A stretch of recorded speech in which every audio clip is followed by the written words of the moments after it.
अस्सलाम वालेकुम friends, welcome back to top smarties. Drama serial Rang Badle जिंदगी।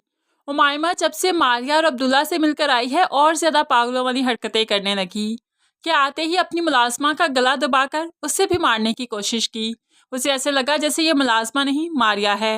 अब ऐसे में उसकी जहनी कैफियत तो दिन ब दिन बदलती ही जा रही है कि अब सैफ भी परेशान हो गया, क्योंकि मुलाजमा के बाद अब उमाइमा ने सैफ को मारने की कोशिश की। सैफ को गुलदान उठाकर जो मार रही थी तो सैफ एकदम से चौंक गया, लेकिन फिर उसको लाकर पकड़ा दिया। ये लो मारो मुझे, तुम्हें ऐसे ही तसल्ली मिल जाएगी तो ठीक है, मार दो मुझे, लेकिन ऐसे तुम्हारी मोहब्बत तुम्हें नहीं मिलेगी, अब्दुल्ला कभी नहीं मिलेगा। उमाइमा तो अब डरने लगी, खौफजदा हो गई और रोने लगी।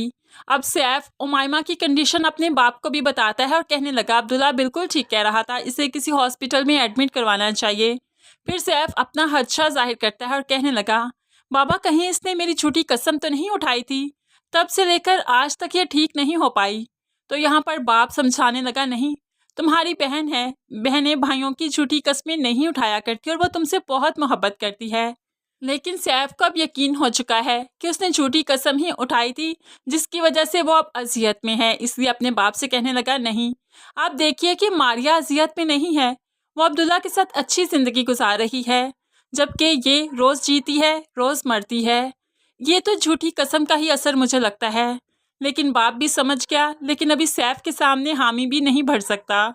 लेकिन ये असर तो झूठी कसम का ही था।